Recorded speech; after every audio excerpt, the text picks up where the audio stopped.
आज इस वीडियो में हम आपसे ड्रामा सीरियल मैं अगर चुप हूँ की मुकम्मल कहानी शेयर करने जा रहे हैं। अगर सहरिश का अंजाम जानना चाहते हैं तो हमारी इस वीडियो को अंत तक लाजमी देखिएगा।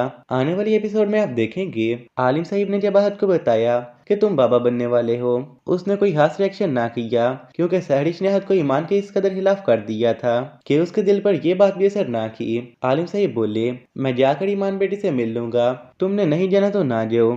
अपने घर में लगी बेबी की पिक देखकर ईमान को आहद की बहुत याद आई कि मेरे बच्चे को उसके बाप ने पहले ही इज्जत नहीं दी। पता नहीं मैं आहद के सामने अपनी बेगुनाही कैसे साबित करूंगी। इसी सोच के साथ ईमान ने सहरिश को कॉल की तो सहरिश ने हर तरह से झूठ बोलना शुरू कर दिया। आप इस घर में सब लड़ते रहते हैं, आलिम साहिब आपकी साइड लेते और आहद सर आपकी बात भी नहीं करते। ईमान बोली, ठीक है तुम जल्दी घर वापस आ जाओ, ये उनके घर का मसला है, खुद ही हल कर लेंगे। मैं मार्केट जा रही थी, बेबी की कुछ शॉपिंग करनी थी, चलो ठीक है मैं तुमसे बाद में बात करूंगी।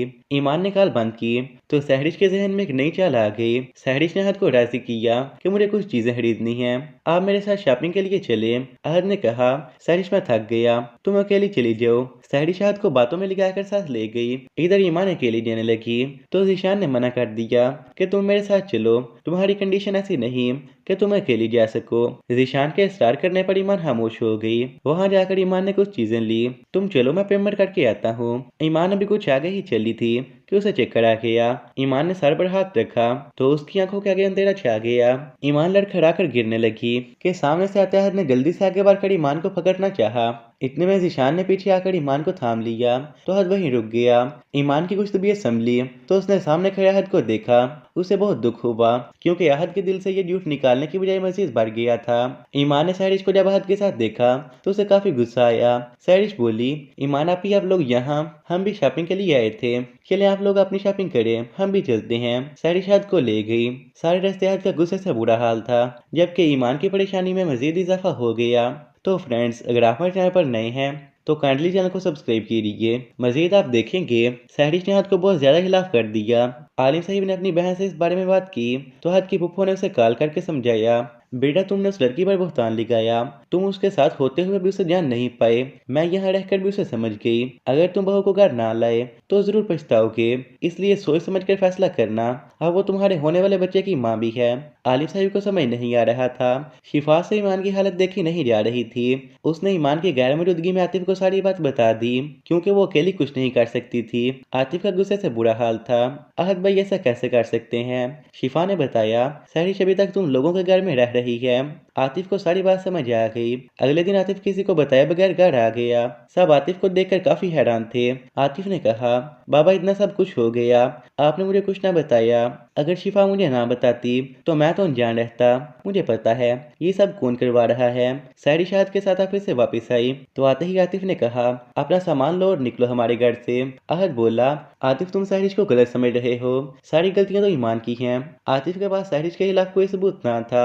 उसने कहा, भाई मैं घर आ गया हूँ, अगर ये यहाँ रही तो लोग बातें करेंगे, इसलिए इसका यहाँ से जाना ही बेहतर है। सहरिश मजीद इंसल्ट ना सुन सकी और घर वापस आ गई। आतिफ ईमान से आकर मिला और उसे कहा, भाभी मुझे पक्का पता है ये सब सहरिश ने किया है। ईमान बोली, ज़ारा ने भी मुझसे ये बात की, मगर सहरिश जैसी भी है वो मेरे साथ ऐसा नहीं कर सकती। इस पर आतिफ, भाभी मैं जल्द ही ये भी साबित कर दूंगा। अगले दिन आतिफ ऑफिस गया और ज़ारा से मिला। ज़ारा और आतिफ ने मिलकर सहरिश के खिलाफ सबूत ढूंढा जिससे साफ जाहिर था कि आहद और ईमान के दरमियान ये तमाम फैसले सहरिश ने पैदा किए हैं। आहद का शर्मिंदगी से बुरा हाल था। आतिफ बोला, भाई मजीद वक्त ज़ाया ना करें, सहरिश को अपने ऑफिस से निकाल लें, हम सब भी मिलकर भाभी को ले आते हैं। आहद में अकेले जाने की हिम्मत ना थी। आहद ने तमाम घर वालों के सामने जीशान और ईमान से माफी मांगी और ईमान से कहा, घर चलो मैं तुमसे बहुत मोहब्बत करता हूँ। सहरिश घर आई तो सब कुछ ठीक हो चुका था। ईमान ने सहरिश से हर ताल्लुक खत्म कर दिया। सहरिश सबकी नजरों में गिर चुकी थी। ईमान आहद के साथ घर चली गई। आतिफ और शिफा की बहुत धूमधाम से शादी हो गई। खुदा ने आहद को बहुत प्यारा बेटा अता किया जिसे पाकर सबकी जिंदगियों में रौनक आ गई। ईमान ने कह दिया, सहरिश मेरे बेटे को देखे बिना। ये बात सुनकर सहरिश का शर्मिंदगी से बुरा हाल था। जब सब खत्म हो गया तो उसे अपनी गलती का एहसास हुआ और आखिर उसने खुदकुशी कर ली। सहरिश की मौत का सबको काफी दुख हुआ। जीशान ने भी अम्मी के कहने पर शादी कर ली। सब खुशी से जिंदगी गुजारने लगे। तो फ्रेंड्स आपको इस ड्रामा गान कैसा लगा, अपनी राय और कमेंट्स में बताइएगा। और अगर आपको हमारी वीडियो पसंद आई तो प्लीज वीडियो को लाइक के साथ साथ चैनल को सब्सक्राइब जरूर करिएगा ताकि हमारी हर आने वाली वीडियो आप तक आसानी से पहुंच सके। शुक्रिया।